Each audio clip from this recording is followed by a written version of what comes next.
विघ्नहर्ता श्री गणेश, श्री गणेश, श्री गणेश। ये अचानक कैसे विचित्र सुख का आभास हुआ मुझे। इन गुरुओं के शब्दों ने जैसे मेरे हृदय को शांत कर दिया।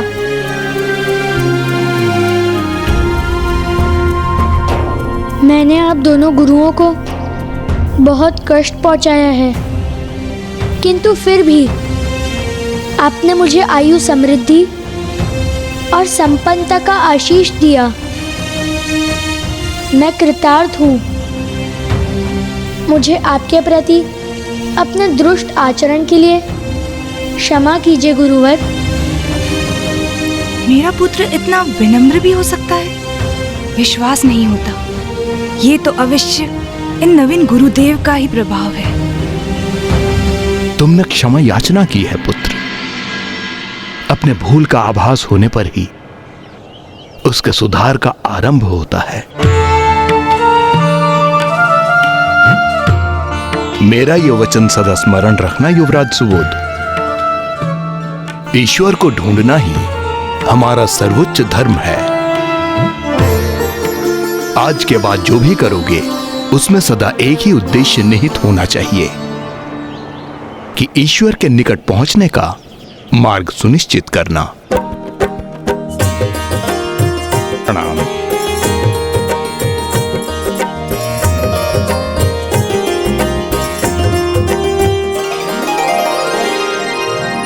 पुत्र सुबोध, तुम्हारे नेत्रों में ये अश्रु क्यों? ये तो मुझे ज्ञात नहीं है नवीन गुरुदेव, किंतु जब गुरु हरित और गुरु अद्वैत मुझे आशीष दे रहे थे तब मुझे एक विचित्र सुखमय शांति का आभास हुआ। जैसे मेरे भीतर एक अच्छी ऊर्जा उत्पन्न हो रही हो। और अब जब वो प्रस्थान कर रहे हैं तो एक विचित्र से दुख का भी आभास हो रहा है मुझे। पुत्र सुबोध, जब हम कोई अनुचित कर्म करते हैं, किसी को आहत करते हैं, किसी को सताते हैं, तो हमारे भीतर एक क्षणिक आनंद की अनुभूति होती है, किंतु वो आनंद स्थायी नहीं होता, क्योंकि किसी अन्य की पीड़ा से उस आनंद का अनुभव स्थायी रह ही नहीं सकता। व्यक्ति को वास्तविक आनंद की अनुभूति तो तब होती है जब हमारे कर्मों से किसी अन्य को आनंद का आभास हो। वो सुख और शांति स्थायी होते हैं। ये क्या सत्य है? ये तो मेरा परम सौभाग्य है कि गुरु रूप में ऋषि स्कंद स्वयं मेरे समक्ष आ गए। अब मेरे पुत्र को योग्य गुरु का मार्गदर्शन प्राप्त हुआ है। अपने पुत्र की शिक्षा दीक्षा देखकर स्वामी भी कितने प्रसन्न होंगे।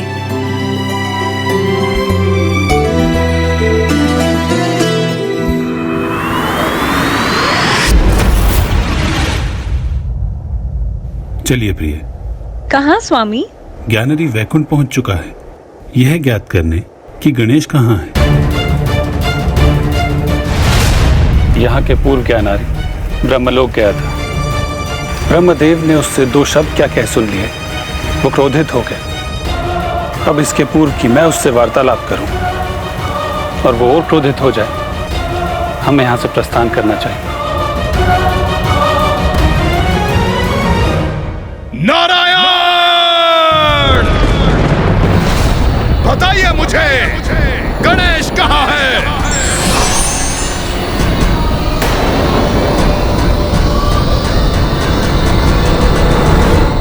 पुत्र सुबोध, आज से तुम्हारा शिक्षण प्रारंभ होगा, किंतु उसके पूर्व तुम्हें स्वयं को प्रमाणित करना होगा कि तुम उसके योग्य हो।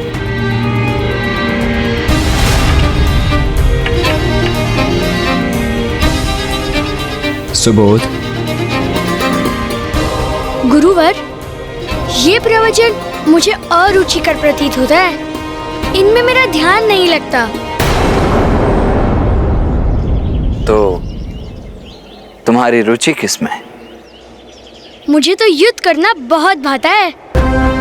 मैं इन सभी बालकों को युद्ध में बड़ी सरलता से परास्त कर सकता हूँ। अच्छा, तब तो हमें वही करना चाहिए जिसमें तुम्हारी रुचि है ना? हाँ।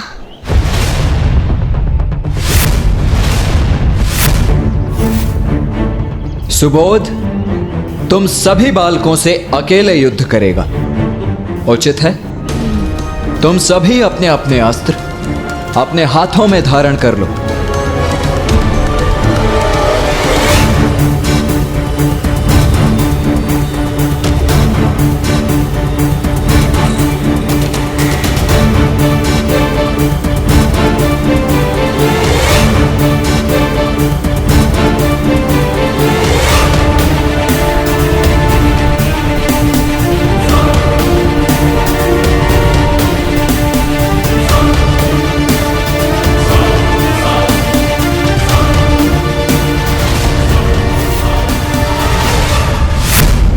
रुक जाओ।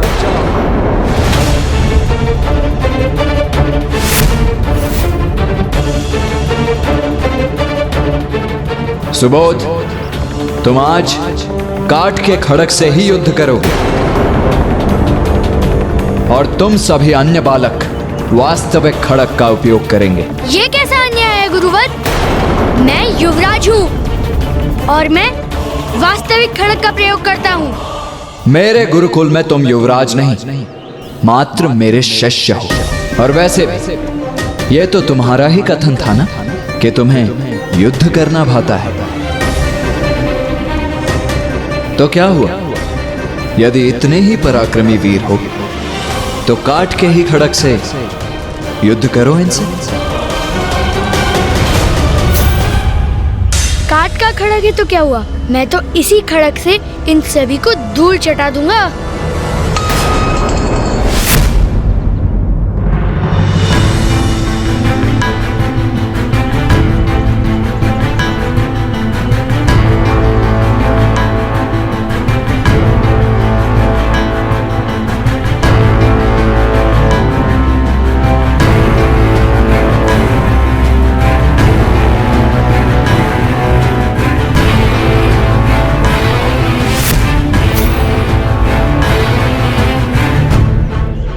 अब युद्ध आरंभ करो।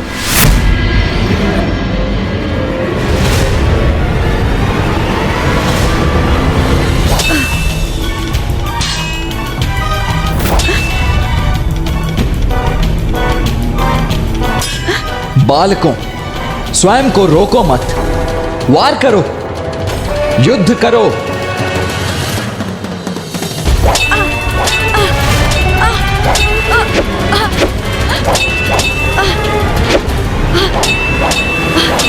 तुम सब पीछे क्यों हट रहे हो? वार करो मुझ पर। अब तो तुम्हारे पास वास्तविक खड़क भी है। युद्ध करो मुझसे।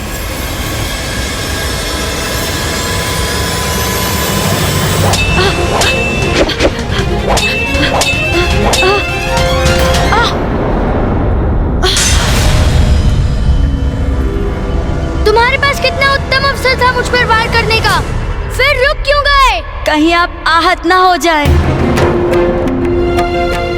किंतु मैं तो तुम पर वार कर रहा हूँ, निरंतर तुम्हें आहत कर रहा हूँ। और आज से पूर्व भी जब भी हमने युद्ध का अभ्यास किया है तो मैंने तुम्हें वास्तविक खड़क से आहत किया।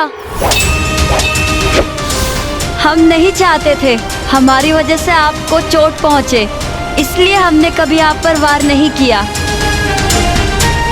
अर्थात मैं कल तक जो इनके साथ कर रहा था वो अन्याय था, स्वार्थपूर्ण अन्याय, वो भी उनके साथ जो मुझे तनिक भी अहित होने नहीं दे सकते हैं।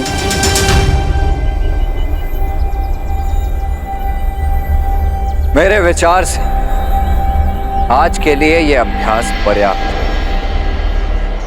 इसीलिए अब आप सभी वहां वाटिका में जाकर क्रीड़ा कीजिए।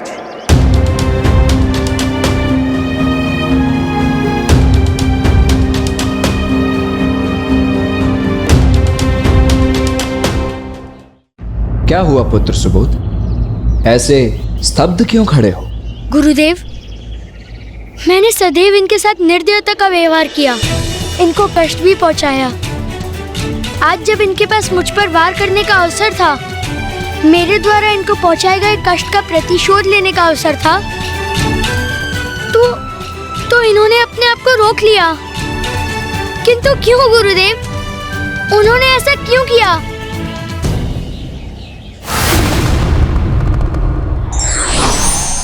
प्रणाम मामा श्री, प्रणाम मामी जी। लो पुत्र गणेश, हम भी वैकुंठ से यहाँ आ गए। अब बताओ क्या करना है? मामा जी, मुझे विश्वास है अब ज्ञानारी स्वर्गलोक जाएगा। देवताओं से मेरे बारे में प्रश्न करेगा। कदाचित वो क्रोधवश उन पर आक्रमण भी कर दे और देवता उसके प्रति उत्तर में उससे युद्ध करेंगे। किंतु यही तो नहीं चाहते हो पुत्र गणेश तुम, कि देवताओं में और असुरों के मध्य एक बार और युद्ध हो? हाँ फूफा जी, इसीलिए तो मुझे अभी इसी क्षण देवराज इंद्र के पास जाकर इस विषय में चर्चा करनी होगी। मुझे तत्काल देवराज इंद्र और अन्य देवताओं को जाकर ये समझाना होगा कि हिंसा का प्रत्युत्तर हिंसा से नहीं, अपितु प्रेम और स्नेह से दिया जाना चाहिए, तभी मेरी युक्ति सफल होगी।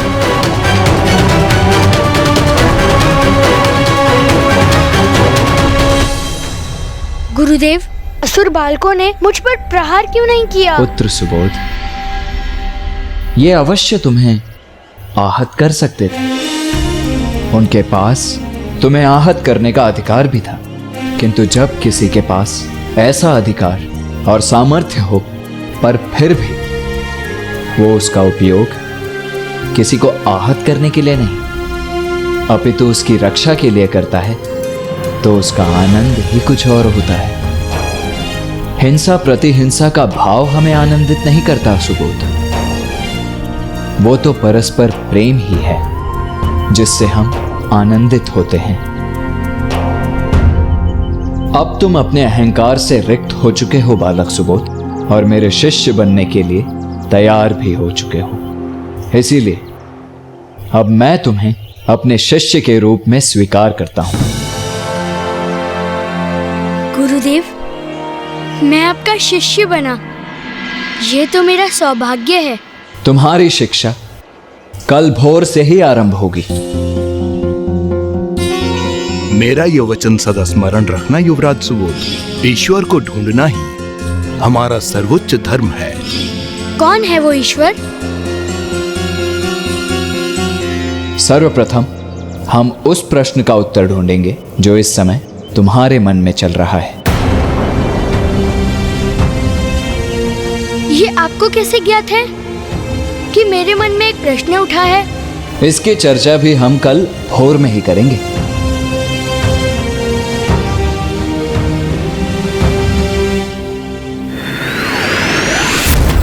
गणेश जी, यदि ज्ञानरी अपनी असुर सेना के साथ स्वर्ग पहुंच चुका है, तो हमें यहीं रुककर उसका सामना करना चाहिए, उससे युद्ध करना चाहिए।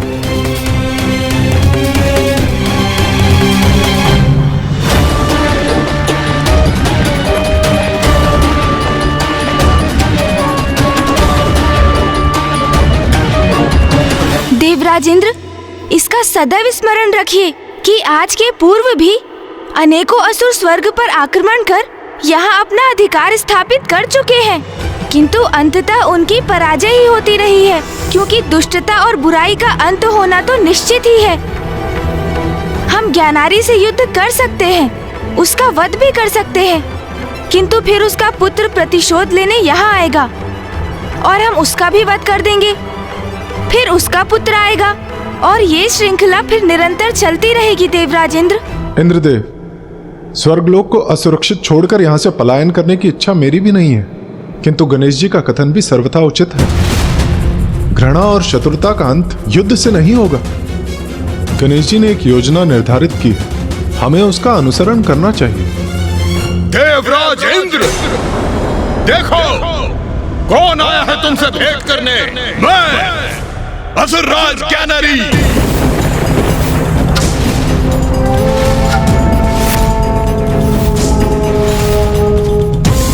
इंद्रदेव, अब सोचने विचारने का समय नहीं है, ये समय निर्णय लेने का है। यदि ज्ञानारी की दृष्टि हम पर पड़ गई तो युद्ध छिड़ जाएगा और ज्ञानारी की पराजय होगी। और फिर तब ज्ञानारी का पुत्र सुबोध और भी प्रतिहिंसा का भाव लिए यहाँ पहुँच जाएगा। नहीं देवराज, हम ये युद्ध छिड़ने नहीं दे सकते। कहाँ छिपे हो तुम देवता? ब्रह्मदेव, नारायण, यहाँ तक कि महादेव भी मुझे देखकर भाग निकले हैं। मुझे नहीं ज्ञान था तुम देवता मुझसे इतने आतंकित हो।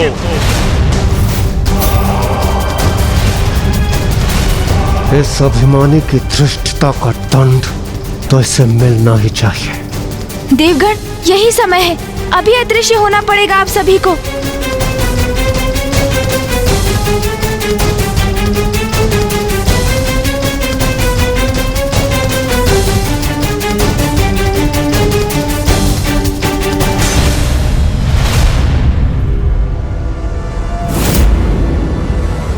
यहां भी कोई नहीं है, अर्थात यहां से भी सब भाग खड़े हुए हैं। हाँ, भीरू देवता।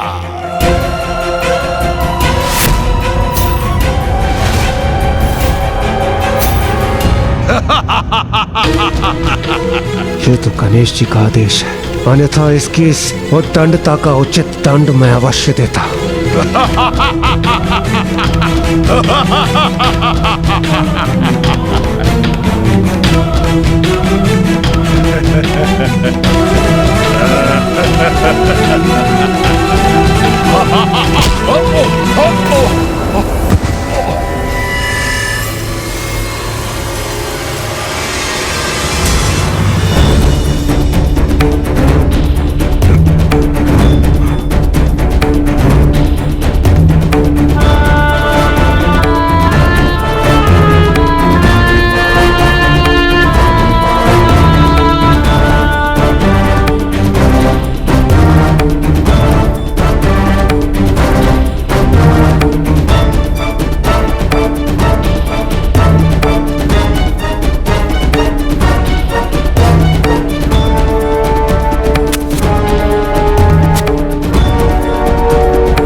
भगोड़े हैं ये देवता, मेरे डर से सब भाग खड़े हुए।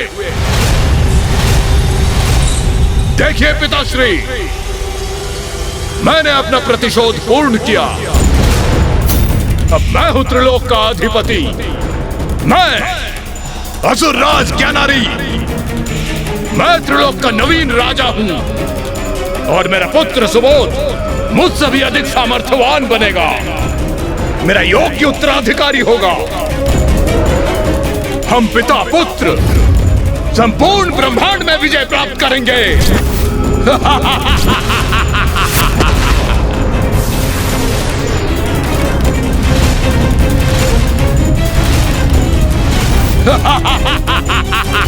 असुर महाराज ज्ञानारी की, असुर महाराज ज्ञानारी की, असुर महाराज ज्ञानारी की, असुर महाराज ज्ञानारी की।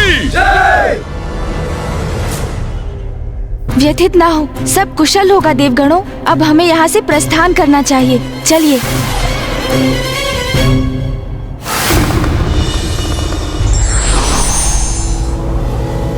भैया, अब हमारी योजना की सफलता, विनाशकारी युद्ध श्रृंखला का अंत, सब कुछ आप पर ही निर्भर करता है। अब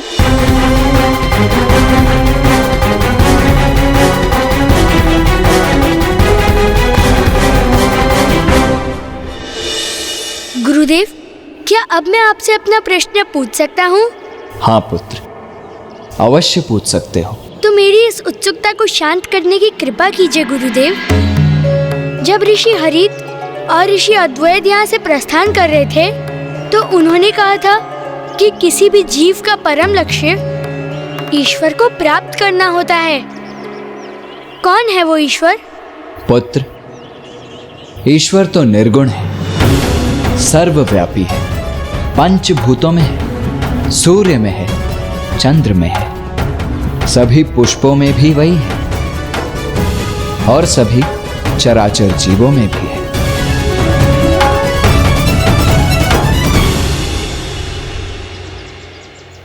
गुरुवर, क्या ईश्वर इस नन्ही सी चींटी में भी है? हाँ पुत्र, ईश्वर तो ब्रह्मांड के कण कण में समाहित है। वो तुम में है, मुझ में है, उस गिलहरी में भी है जिसे तुम कष्ट पहुंचाने का प्रयास कर रहे थे, और उस गज में भी जिसने वन में तुम पर आक्रमण किया था। गुरुवर, आपका ये कथन तो अत्यंत ही रोचक है। आपने कहा कि ईश्वर निर्गुण है, वो सब में है, किंतु क्या उनका कोई अपना स्वरूप नहीं? कभी कभी समय के अनुसार सृष्टि को जब उनकी आवश्यकता होती है तो ईश्वर सगुण रूप भी धारण करते हैं। सगुण रूप धारण करते हैं? जैसे उनका सबसे सुंदर, सबसे मनमोहक और अद्भुत रूप श्री विघ्नहर्ता गणेश जी। गणेश जी? कौन है वो और वो कैसे दिखते हैं? अर्धनारीश्वर रूप में आदि शक्ति एवं महादेव प्रकट होते हैं, जो समस्त सृष्टि के कारक एवं कारण है। उनके इस रूप का अर्थ है ईश्वर ना तो मात्र स्त्री शक्ति है और ना ही मात्र पुरुष शक्ति, अपितु वो उनसे भी सर्वोच्च है, जिनका कोई लिंग या आकार नहीं होता, और उन्हीं निराकार परम ब्रह्म के स्वरूप है विघ्नहर्ता श्री गणेश। गणेश जी के नेत्रों में अद्भुत चमक है, उनके मस्तक पर शुभ्र कांति है और उनकी अति सुंदर सूंड भी है। उनका रूप, उनका सौंदर्य मनमोहक, अतुलनीय है। गणेश प्रथम पूज्य देव हैं, जिसका अर्थ है किसी भी पूजा में सर्वप्रथम उनकी ही पूजा होगी। वो बुद्धि के देवता हैं और देवताओं के रक्षक भी। वो सहज भक्ति भाव से ही प्रसन्न भी हो जाते हैं। प्रथम पूज्य होने के पश्चात भी वो बहुत ही नटखट भी हैं। वास्तव में वो तो एक बालक ही है। गुरुवर, मैं भी गणेश जी को देखना चाहता हूँ, उनके दर्शन करने को इच्छुक हूँ। अवश्य पुत्र, गणेश जी के दर्शन हेतु तुम्हें उनके मंत्र का उच्चारण करना होगा, और उनके मंत्र का उच्चारण तुम तब तक नहीं कर सकोगे जब तक तुम उसके प्रत्येक अक्षर में डूब नहीं जाओगे। मैं करूँगा जाप, अपनी पूरी निष्ठा और भक्ति से। उचित है।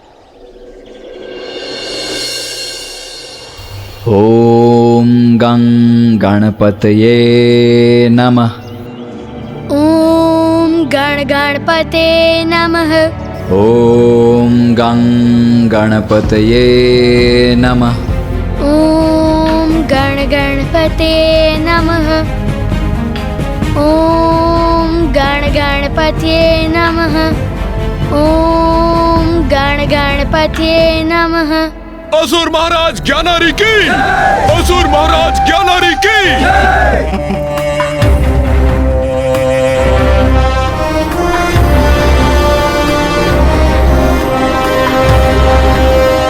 आपको आपकी त्रिलोक विजय के लिए अनेकों बधाइयाँ स्वामी। त्रिलोक के अधिपति पद पर आप स्थापित हो गए हैं। ये तो उचित है, किंतु ये तो बताइए, त्रिलोक के युवराज कहाँ है? कहाँ है मेरा पुत्र?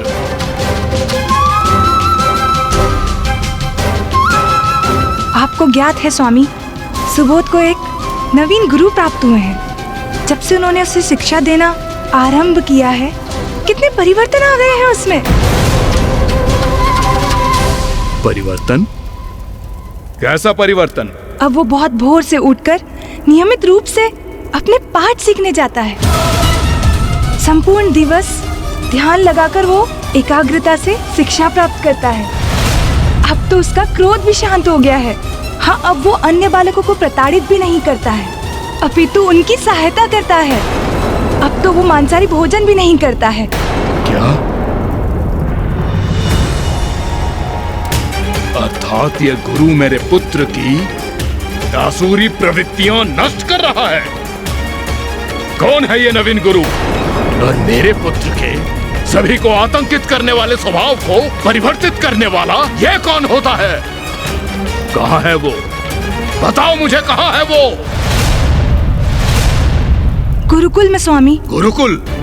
स्वामी, उसे अपने पाठ को समाप्त करने दीजिए। शांत रहो तुम। मैं जब चाहूंगा अपने पुत्र से जाकर भेंट करूंगा। पाठ का समय है तो होगा। समय का बंधन मुझे रोक दे, यह क्या संभव है? स्वामी,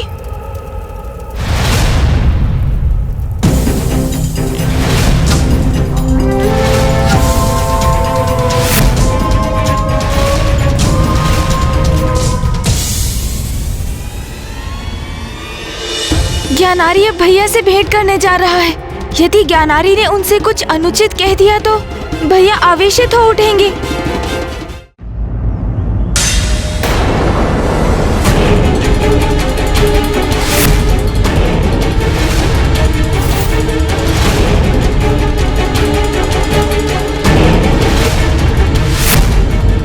इतना दुस्साहस कैसे किया तुमने?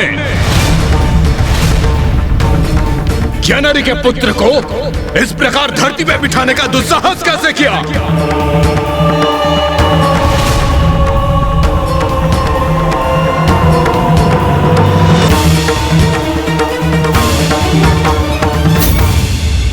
हे ऋषि, मेरा प्रश्न नहीं सुना तुमने? लोक विजेता असुर राज ज्ञानारी के पुत्र को इस प्रकार धरती पे बिठाने का दुस्साहस कैसे किया तुमने? ऐसी दृष्टि गाड़े मुझे क्यों ताक रहे हो? मौन क्यों हो? मेरे प्रश्न का उत्तर दो। पिताश्री, प्रणाम पिताश्री।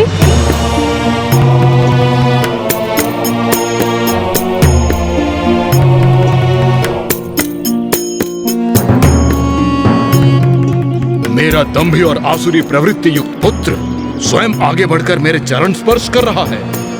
दकिनी उचित कहती है, परिवर्तन तो बहुत है इसमें। मुझे क्षमा कीजिए पिताश्री, मैं अपने ध्यान में इतना गहरा डूब गया था कि आपके आगमन का ज्ञात ही नहीं हुआ मुझे। पुत्र सुबोध, तुम्हें क्षमा याचना करने अथवा मेरे चरण स्पर्श करने की कोई आवश्यकता नहीं है। आओ, अपने पिता के वक्ष से लग जाओ। पिताश्री, ये गुरु स्कंद है और इन्होंने मुझे सिखाया है जो सुख पुत्र को अपने पिता के चरण स्पर्श करके प्राप्त होता है वो सुख अतुलनीय है। और आज आपकी चरण रज अपने मस्तक पर धारण कर मुझे उसी सुख का अनुभव हुआ है पिताश्री। मैं कृतार्थ हो गया। उचित है, इस गुरु का प्रभाव तो मेरे पुत्र पर उचित ही है। पिता पूजनीय है, इसे यह सिखाकर पिता अर्थात मेरे प्रति पूर्ण भक्ति का भाव जागृत कर रहा है ये मेरे पुत्र में। अच्छा, और क्या सिखाया है ये तुम्हारे नवीन गुरु ने? भक्ति के अति सुंदर सुमधुर अनुभव का ज्ञान दिया है इन्होंने मुझे। भक्ति? किसकी भक्ति? ईश्वर की भक्ति। और कौन है तुम्हारा ईश्वर? वही ईश्वर पिताश्री जो सर्वत्र है, सर्वस्व है, सब में है, सब कुछ है, आप हैं। वाह वाह, उत्तम, अति उत्तम पुत्र। मुझे प्रसन्नता है कि तुम मेरे पुत्र को उचित ज्ञान प्रदान कर रहे हो। मैं तो मात्र एक माध्यम हूं, पुत्र सुबोध को सत्य की दिशा में अग्रसर करने का। पुत्र, क्या तुम अपने ईश्वर के प्रत्यक्ष दर्शन करना चाहोगे? पिताश्री क्या मुझे गणेश जी के दर्शन करवाने जा रहे हैं? उनके दर्शन कर तो मुझे अत्यंत आनंद आएगा। अवश्य पिताश्री। आओ, तो फिर विलंब किस बात की, चलो मेरे साथ। जाओ वत्स, उन 4 शब्दों का मंत्र तुम्हें प्रदान कर मैंने तुम्हें समस्त सृष्टि का ज्ञान दिया है। अब मेरे उस पाठ का सदा स्मरण रखना, तो कोई भी कठिनाई तुम्हें स्पर्श तक नहीं कर पाएगी, क्योंकि अब ईश्वर सदैव तुम्हारे साथ है। हाँ हाँ, वो तो है। ईश्वर सदैव सुबोध के साथ है।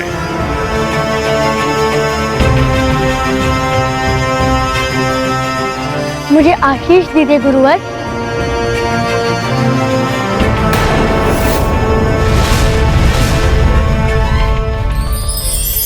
आयुष्मान भव पुत्र। मेरा पुत्र किसी अन्य के समक्ष झुके, ये असहनीय है मेरे लिए। चलो पुत्र, मैं आज अति गौरवान्वित अनुभव कर रहा हूँ, क्योंकि मेरा पुत्र अब मुझे ईश्वर तुल्य समझने लगा है।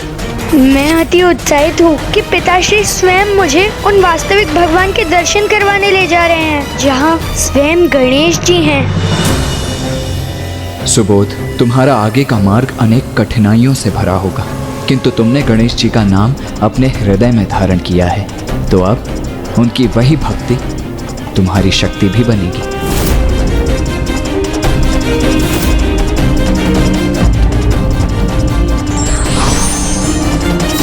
सच्चा गुरु ही हमें सदैव ईश्वर की भक्ति और सत्य का मार्ग बता सकते हैं।